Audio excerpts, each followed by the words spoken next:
Quizá puedan obtenerla de ti. Cuanto menos obvio seas, mejor que la gente concluya que eres feliz, en vez de saberlo de ti. Que lo vea en tu pausada actitud, tu amable sonrisa, tu serenidad y bienestar. Da variedad a tus palabras, para que la gente imagine lo que quiera. Recuerda, ser ajeno y distante no hace sino estimular el efecto. La gente peleará por la menor señal de tu interés. Un gurú está satisfecho y apartado, combinación tremendamente carismática. La Santa Teatral. Todo comenzó en la radio. A fines de la década de 1930 y principios de la de 1940, las mujeres argentinas oían la voz lastimera y musical de Eva Duarte en algunas de las populares radionovelas de la época, auténticas superproducciones. Ella nunca hacía reír, pero muy a menudo podía hacer llorar con las quejas de una mujer traicionada, o las últimas palabras de María Antonieta. De solo pensar en su voz, se sentía un estremecimiento de emoción. Además, era bonita, de largo y suelto cabello rubio y cara seria, la cual aparecía con frecuencia en las portadas de las revistas de la farándula. En 1943, esas revistas publicaron un artículo por demás interesante. Eva había iniciado un romance con uno de los miembros más apuestos del nuevo gobierno militar, el coronel Juan Perón. Los argentinos la oían entonces haciendo anuncios de propaganda para el gobierno, loando la nueva Argentina que resplandecía en el futuro. Y por fin ese cuento de hadas llegó a su perfecta conclusión en 1945. Juan y Eva se casaron, y al año siguiente el apuesto coronel, luego de muchas pruebas y tribulaciones, incluida una temporada en la cárcel, de la que lo liberaron los esfuerzos de su devota esposa, fue elegido presidente.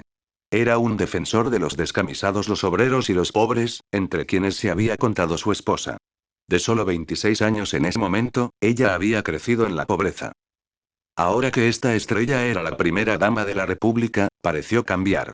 Bajó mucho de peso. Sus vestidos se hicieron menos extravagantes, y aún francamente austeros, y ese hermoso cabello suelto se peinaba hacia atrás, en forma más bien severa. Era una lástima. La joven estrella había crecido. Pero conforme los argentinos veían más de la nueva Evita, como ya se le conocía entonces, su nueva apariencia los afectaba cada vez con mayor fuerza. El suyo era el aspecto de una mujer seria y piadosa, que correspondía efectivamente a lo que su marido llamaba el puente de amor entre él y su pueblo. Ahora ella aparecía en la radio todo el tiempo, y escucharla era tan emocionante como siempre, pero también hablaba magníficamente en público. Su voz era más grave y su pronunciación más lenta. Cruzaba el aire con los dedos, tendidos como para tocar al público. Y sus palabras calaban hasta la médula. Dejé de lado mis sueños para velar por los sueños de otros. Ahora pongo mi alma junto al alma de mi pueblo. Le ofrezco todas mis energías para que mi cuerpo pueda ser un puente erigido hacia la felicidad de todos. Pasen por él, hacia el supremo destino de la nueva patria. Ya no era solo a través de revistas y la radio que Evita se hacía sentir. Casi todos eran personalmente tocados por ella de alguna manera. Todos parecían saber de alguien que la conocía, o que la había visitado en su oficina, donde una fila de suplicantes se abría paso por los corredores hasta su puerta. Ella se sentaba detrás de su escritorio, tranquila y llena de amor. Equipos de rodaje filmaban sus actos de caridad. A una mujer que había perdido todo, Evita le daba una casa. A alguien con un hijo enfermo, atención gratis en el mejor hospital. Trabajaba tanto que lógicamente corrió el rumor de que estaba enferma. Y todos se enteraban de sus visitas a las barriadas y hospitales para los pobres, donde, contra los deseos de sus colaboradores, ella besaba en la mejilla a personas con toda clase de enfermedades, leprosos, sifilíticos, etc. Una vez, una asistenta horrorizada por ese hábito trató de limpiar con alcohol los labios de Evita, para esterilizarlos. Pero esta santa mujer tomó el frasco y lo arrojó contra la pared. Sí, Evita era una santa, una virgen viviente. Su sola presencia podía curar a los enfermos. Y cuando murió de cáncer, en 1952, nadie que no fuera argentino habría podido entender la sensación de tristeza y pérdida que dejó tras de sí. Para algunos, el país nunca se recuperó. La mayoría vivimos en un estado de semisonambulismo, hacemos nuestras tareas diarias, y los días pasan volando. Las dos excepciones a esto son la infancia y los momentos en que estamos enamorados. En ambos casos, nuestras emociones están más comprometidas, más abiertas y activas. Y hacemos equivaler la emotividad con el hecho de sentirnos más vivos. Una figura pública que puede afectar las emociones de la gente, que puede hacerla sentir tristeza, alegría o esperanza colectivas, tiene un efecto similar. Un llamado a las emociones es mucho más poderoso que un llamado a la razón. Eva Perón conoció pronto este poder, como actriz de radio. Su trémula voz podía hacer llorar al público. Por eso, la gente veía en ella un gran carisma. Evita nunca olvidó esa experiencia. Todos sus actos públicos se enmarcaban en motivos dramáticos y religiosos. El teatro es emoción condensada, y la religión católica una fuerza que se sumerge en la niñez, que te impacta donde no puedes evitarlo. Los brazos en alto de Evita, sus teatrales actos de caridad, sus sacrificios por la gente común, todo esto iba directo al corazón. Lo carismático en ella no era solo su bondad, aunque la impresión de bondad es bastante tentadora. También lo era su capacidad para dramatizar su bondad. Tú debes aprender a explotar esos dos grandes suministros de emociones, el teatro y la religión. El teatro elimina lo inútil y banal de la vida y se concentra en momentos de piedad y terror. La religión se ocupa de la vida y la muerte. Vuelve dramáticos tus actos de caridad, da a tus palabras afectuosas una trascendencia religiosa, sumerge todo en rituales y mitos que se remonten a la infancia. Atrapada en las emociones que provocas, la gente verá sobre tu cabeza el halo del carisma. Listeza y Babero. El Libertador. En Harlem, a principios de la década de 1950, pocos afroestadounidenses sabían mucho sobre la nación del Islam, o entraban siquiera a su templo. La nación predicaba que los blancos descendían del demonio y que algún día Alá liberaría a la raza negra. Esta doctrina tenía poco significado para los harlemitas, quienes iban a la iglesia en busca de consuelo espiritual y dejaban las cuestiones prácticas a sus políticos locales. Pero en 1954, un nuevo ministro de la Nación del Islam llegó a Harlem. Se llamaba Malcolm X, y era culto y elocuente, pero sus gestos y palabras eran iracundos. Pronto corrió la voz: los blancos habían linchado al padre de Malcolm. Él había crecido en una correccional, y luego había sobrevivido como estafador de poca monta antes de ser arrestado por robo y pasar 6 años en la cárcel. Su corta vida, tenía entonces 29 años, había sido un largo enfrentamiento con la ley, pero míralo nada más ahora, tan seguro e instruido. Nadie le había ayudado. Todo lo había hecho solo. Los harlemitas empezaron a ver a Malcolm X en todas partes, repartiendo volantes, hablando con los jóvenes. Se paraba afuera de las iglesias. Y mientras la comunidad se dispersaba, él señalaba al predicador y decía: él representa al Dios de los blancos, yo al Dios de los negros. Los curiosos comenzaron a ir a oírlo predicar en un templo de la nación del Islam. Él les pedía examinar las condiciones reales de su existencia: vean dónde viven, y luego, dense una vuelta por Central Park. Les decía. Vean los departamentos de los blancos. Vean su Wall Street. Sus palabras eran impactantes, en particular por venir de un ministro. En 1957, un joven musulmán de Harlem presenció la paliza que varios policías propinaron a un negro ebrio. Cuando el musulmán protestó, los policías lo golpearon hasta dejarlo inconsciente y lo llevaron a la cárcel. Una encolerizada multitud se reunió fuera de la jefatura de policía, lista para causar disturbios. Cuando se le informó que solo Malcolm X podía impedir la violencia, el jefe de policía mandó por él y le dijo que dispersara a la turba. Malcolm se negó. Moderando su actitud, el jefe le pidió reconsiderar.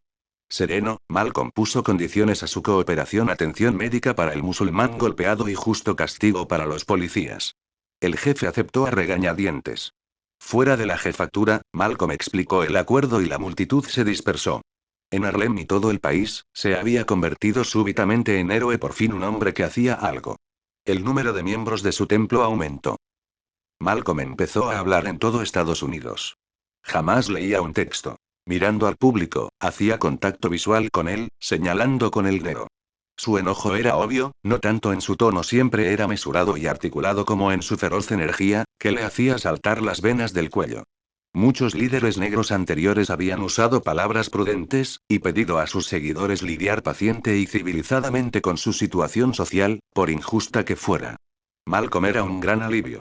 Ridiculizaba a los racistas, ridiculizaba a los liberales, ridiculizaba al presidente. Ningún blanco escapaba a su desprecio. Si los blancos eran violentos, decía, había que responderles con el lenguaje de la violencia, porque era el único que entendían. La hostilidad es buena. Exclamaba. Ha sido reprimida mucho tiempo. En respuesta a la creciente popularidad del líder no violento Martin Luther King, Jr. Malcolm decía: cualquiera puede sentarse. Una anciana puede sentarse.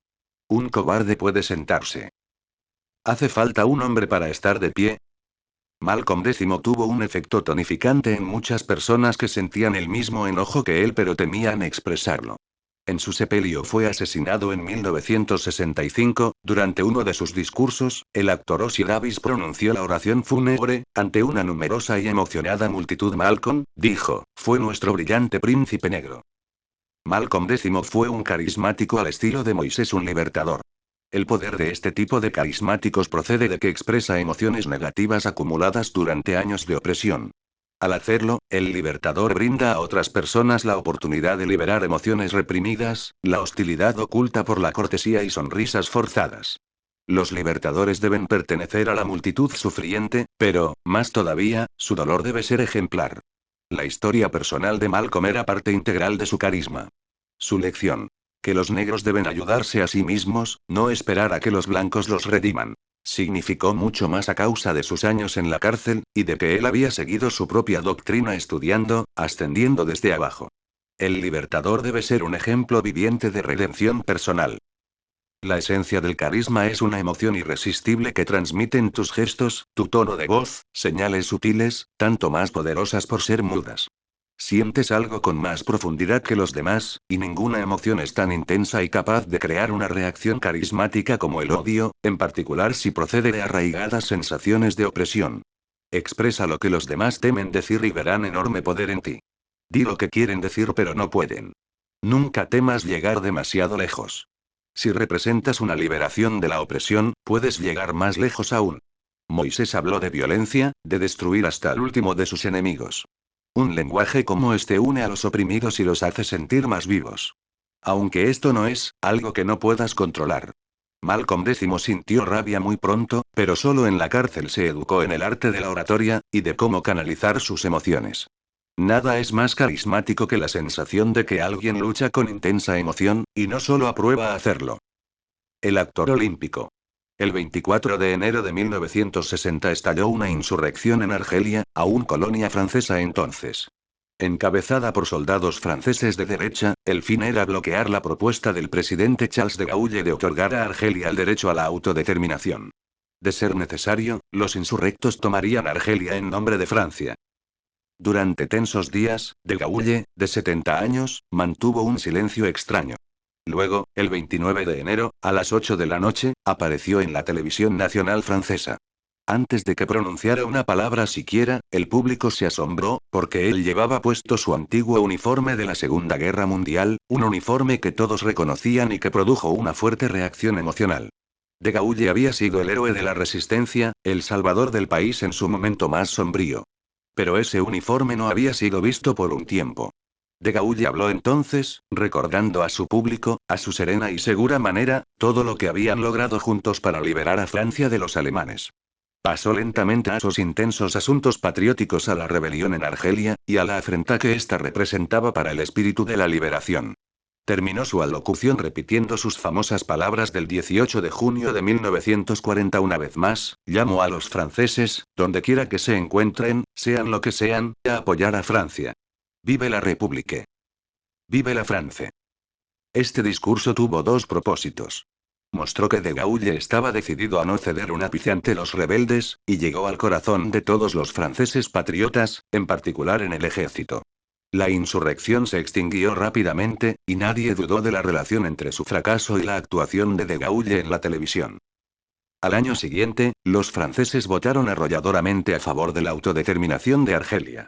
El 11 de abril de 1961, de Gaulle dio una conferencia de prensa en la que dejó en claro que Francia otorgaría pronto plena independencia a ese país. 11 días después, generales franceses en Argelia emitieron un comunicado para informar que habían tomado el control del país y para declarar el estado de sitio. Este fue el momento más peligroso ante la inminente independencia de Argelia. Esos generales de derecha llegaban al extremo.